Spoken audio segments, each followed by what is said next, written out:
Francisco de Assis Pereira, mais conhecido como Maníaco do Parque, pode ganhar liberdade muito em breve. Mas será que ele está pronto para viver em sociedade normalmente? A própria mãe dele diz que não. O Cidade Alerta volta agora para o local exato onde Maníaco do Parque cometeu todos os seus estupros e assassinatos. 26 anos depois, reportagem exclusiva, veja.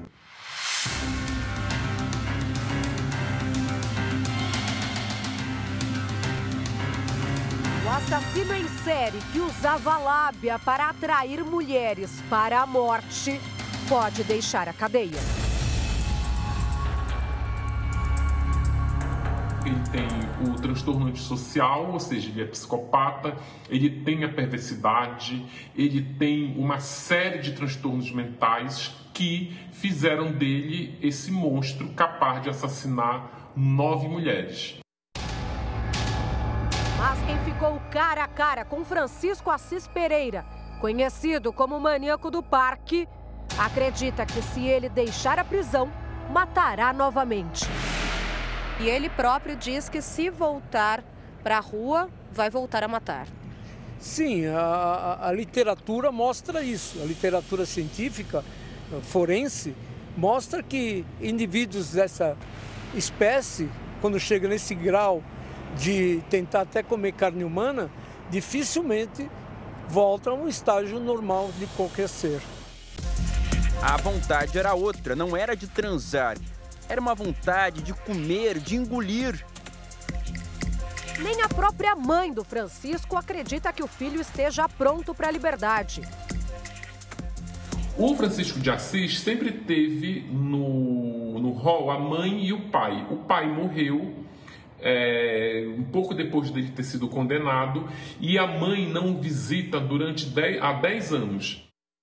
E garante que não irá recebê-lo caso seja solto. Um recorte inédito do longo processo. Diversas câmeras pelo solo e pelo ar.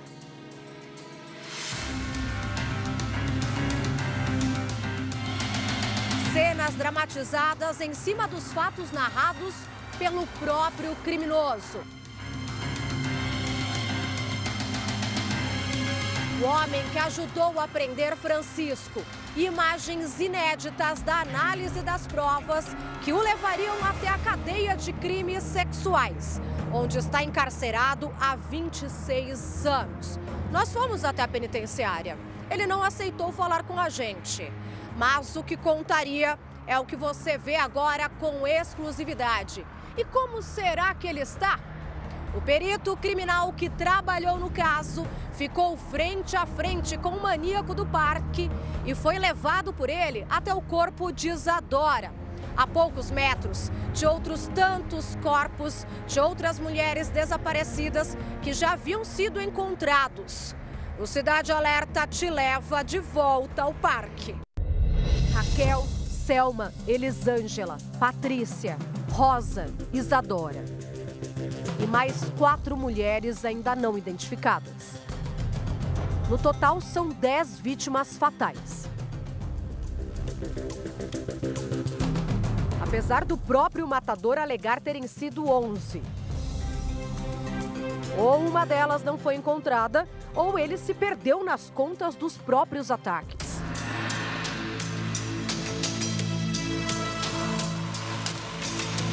Treze vítimas fugiram, sobreviveram e ajudaram a construir um inquérito que levou Chico Estrela, um patinador do Ibirapuera, a ser condenado a 285 anos e 3 meses de detenção por homicídio triplamente qualificado, estupro, atentado violento ao pudor e ocultação de cadáver.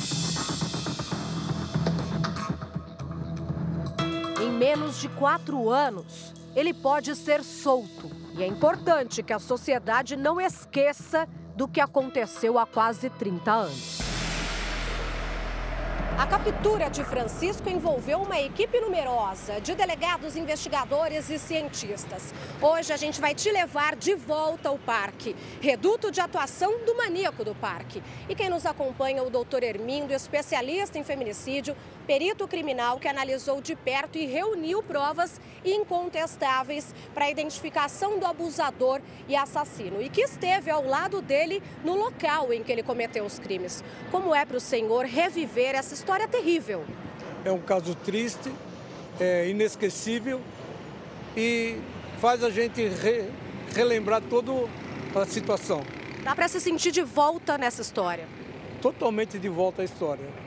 Nosso ponto de partida é a Avenida Juscelino Kubitschek, no Itaim Bibi, zona sul de São Paulo, onde uma das vítimas, aos 18 anos, foi abordada, seduzida e conduzida à morte.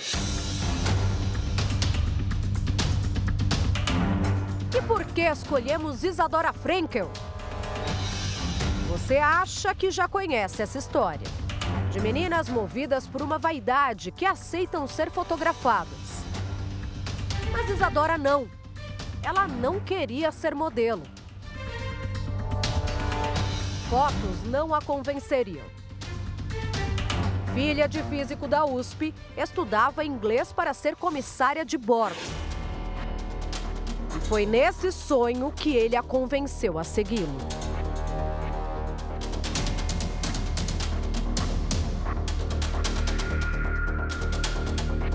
Com a ajuda de um casal de atores com características físicas muito semelhantes às de Chico Estrela e de Isadora, vamos reviver esses momentos de terror.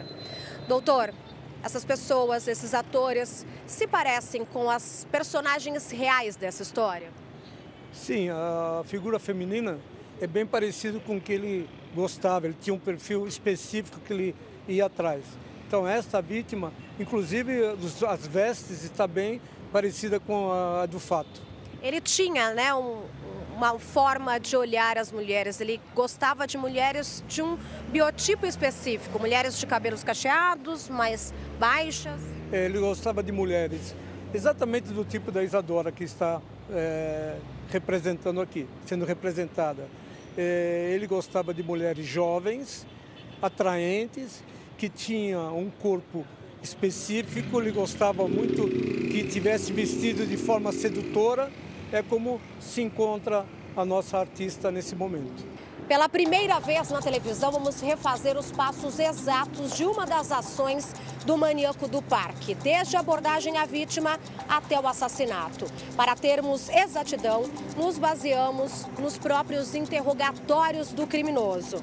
Olha só, um documento com centenas de páginas, com detalhes assustadores do que essa mulher sofreu nas mãos deste homem. Olha lá, doutor. Ele já vai escolher a vítima. Ele já avistou e vai para o ataque.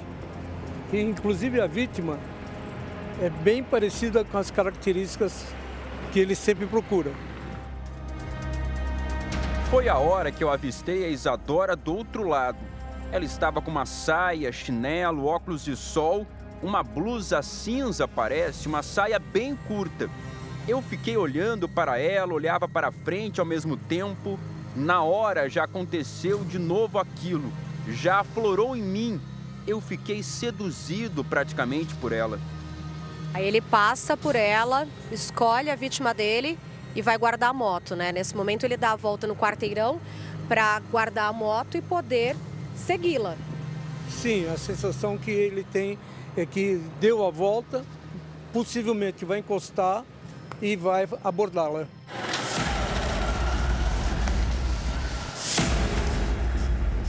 Eu atravessei a Faria Lima e na frente dela eu senti uma inspiração maligna.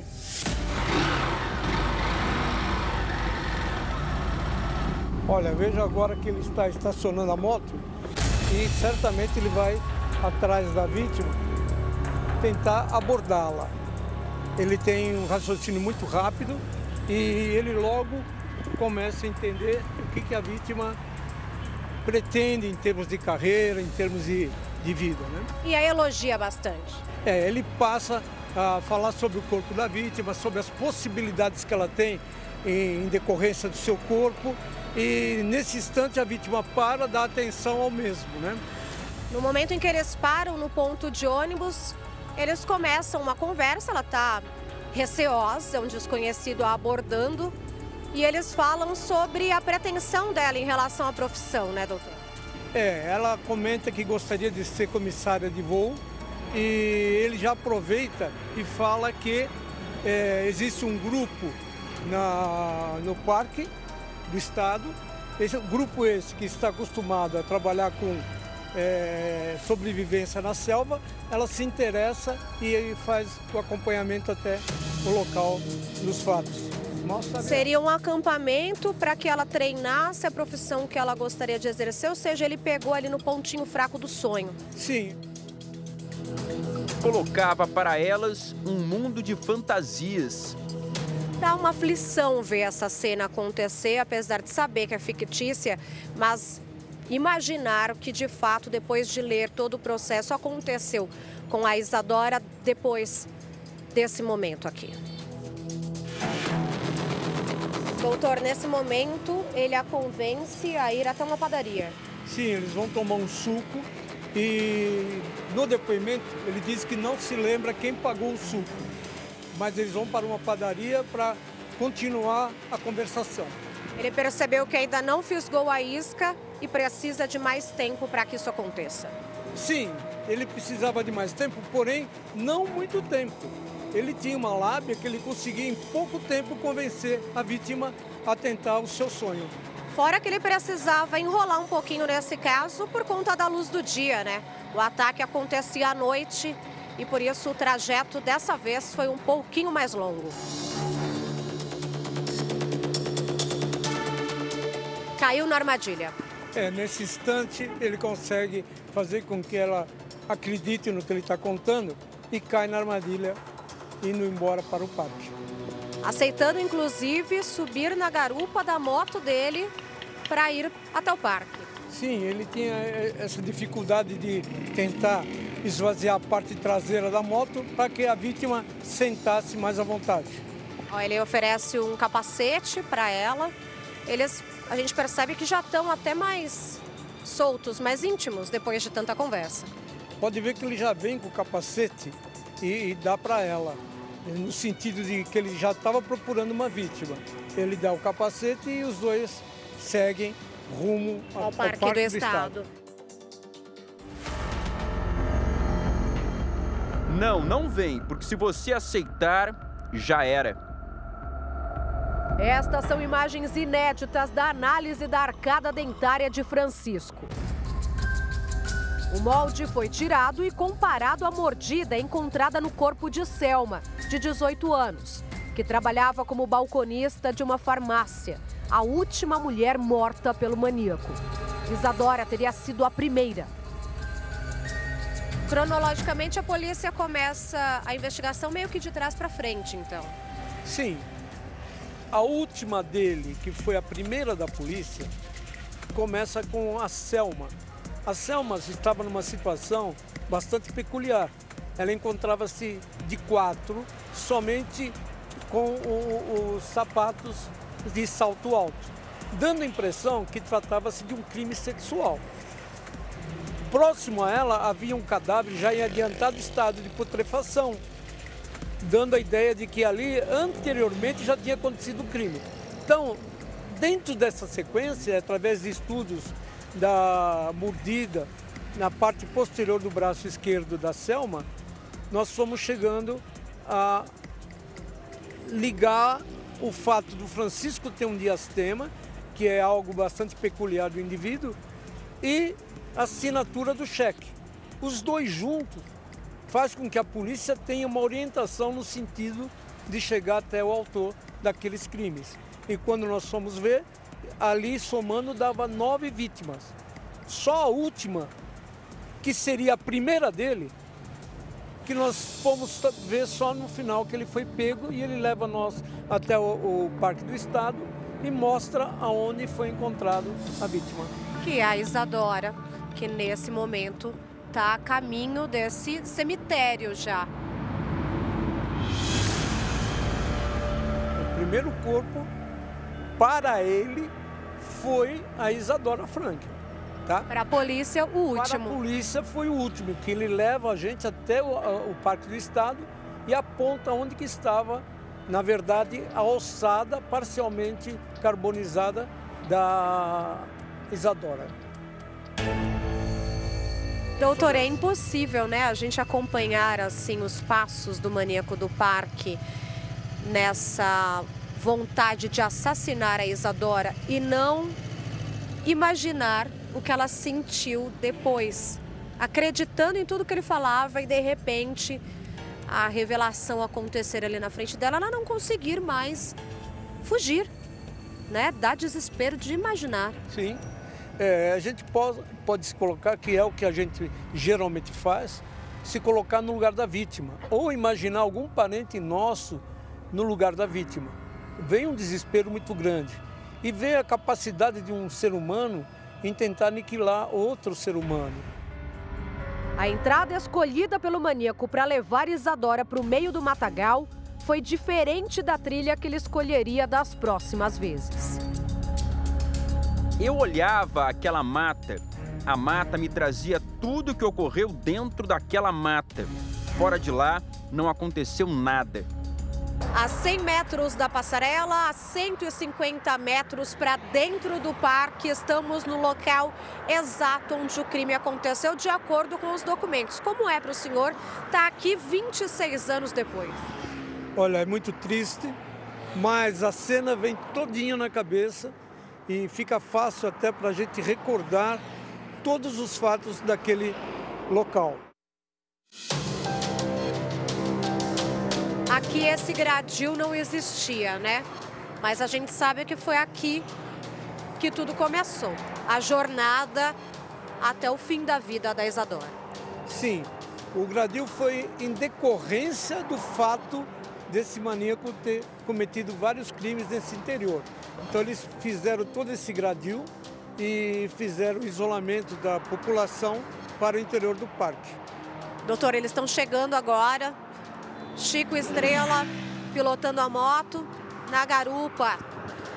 Quem teria sido a primeira vítima dele, porém a última encontrada morta, já só as ossadas no interior do parque. Eles chegam e a gente percebe que o momento é de busca pelo melhor local para estacionar.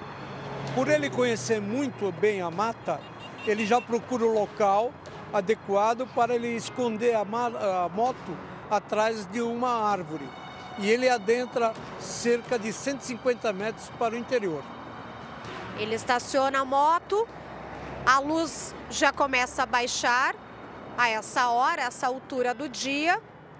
A Isadora continua ainda sem saber, sem nem perceber que estava sendo levada para uma execução. Mas ela já começa a achar estranho agora, né? Quando eles param a moto no meio do mato para entrar numa trilha tão fechada. Veja só, na época nós não tínhamos esse gradil. Então ele já chegou, foi adentrando a moto. E eles desceram e foram cerca de 150 metros para o interior.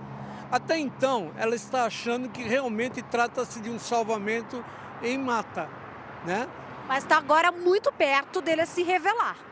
Sim, bem perto. Nós estamos exatamente no limite entre a vida da vítima e a morte, porque ele vai se revelar nesse instante do interior. Eu dei um grito, eu falei com uma tonalidade transformativa, mudei os meus aspectos comportamentais completamente. Então ela ficou assustada em ver a minha transformação e tudo. Eu comecei a me aproximar dela, comecei a alisar o cabelo dela, o corpo dela. Ela me abraçou. A gente sabe, de acordo com os relatos dele próprio nos interrogatórios, que ele estrangulava as vítimas, né? As asfixiava. Sim, segundo ele e segundo as vítimas que nós encontrávamos, elas estavam com asfixia mecânica, com vários objetos, cordões de sapato, galhos de árvore, que ele fazia a execução, fazia a pressão no pescoço e chegava à asfixia mecânica. No caso da Isadora, ele usou um tronco de árvore para asfixiá-la, mas isso depois de um longo período já tendo se revelado e a torturando psicologicamente e a abusando, né? Sim, ele levava a vítima ao abuso e começava o ato sexual, tá? E de forma forçada, exatamente. E quando ele desfalece a vítima, ele aplica um golpe com um galho, ele está de trás para frente, aplicando esse golpe, fazendo uma força no pescoço e asfixiando-a. Ele mostrou para nós, ele nos trouxe até o local, veio toda a equipe, diretoria do DHPP, todos presentes.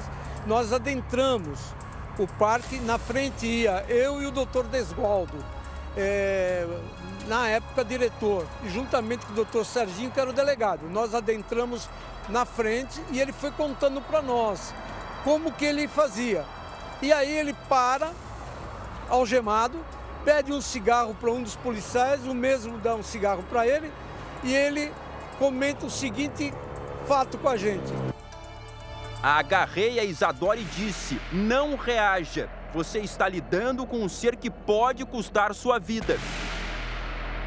Antes de agosto de 1998, quando foi preso, sabendo que a polícia já desconfiava dele, Francisco decide retornar ao Parque do Estado e atear fogo no corpo de Isadora, desaparecida desde fevereiro. O maníaco do parque também queimou o documento de Selma, guardado por ele como troféu, e o jogou na privada da empresa em que trabalhava. O RG foi encontrado pelas equipes da Polícia Civil. Francisco já estava longe, no sul do país, na fronteira com a Argentina, quando foi, enfim, algemado e levado para trás das grades. Burra, idiota, não imagina o que te espera. E elas, de forma inocente, entravam. E ele fala exatamente isso. Aí ele nos leva até a ossada da última vítima, que encontrava-se parcialmente queimada. Porque ele voltou no local, ele já tinha matado, ele volta no local, segundo ele. Ele come parte da carne, segundo ele, e ateia fogo na vítima, com a expectativa de que não seria mais identificada. Mas, na verdade, o fogo pegou somente parcial. Então, foi fácil nós identificarmos depois que ele nos mostrou o local. Muita frieza, ele desdenhou ainda por cima das vítimas, então. O senhor percebeu essas atitudes muito frias? Sem dúvida, a gente percebe que ele é totalmente insensível ao que ele conta para nós. Ele conta em detalhes como ele matou cada uma, né? E a gente percebe que foi de formas diferentes, porém mesmo finalmente com uma asfixia mecânica. Porém ele usou vários métodos para chegar a essa asfixia mecânica. E de forma assim, natural, tranquila, como se nada tivesse acontecido. Nós chegamos a viajar 284 quilômetros até a cadeia especializada em crimes sexuais na cidade de Iaras, onde o maníaco está encarcerado. Lá na penitenciária de Iaras, nós passamos pelo raio-x e chegamos até o superintendente, para quem entregamos a nossa proposta, conversar com o maníaco que estava muito perto da nossa equipe. Ele respondeu para o superintendente de maneira monossilábica, apenas que não. Mas tivemos informações privilegiadas de como é a rotina do maníaco do parque dentro da cadeia. O monstro que ceifava vidas aqui atrás destas grades, neste parque, hoje vive sozinho. Só sai da cela para cultos semanais e faz trabalhos manuais. Tapetes para banheiro, chegou a confeccionar algumas sapatilhas de balé e guarda o dinheiro que conquista com esses trabalhos. Sabe por quê? Porque ele faz essa poupança, pois sonha em se casar e ter filhos um dia ainda. Por isso, não quer que a imagem atual dele seja atrelada a tudo que cometeu aqui. Só que será que ele realmente não pensa mais sobre tudo que fez no passado?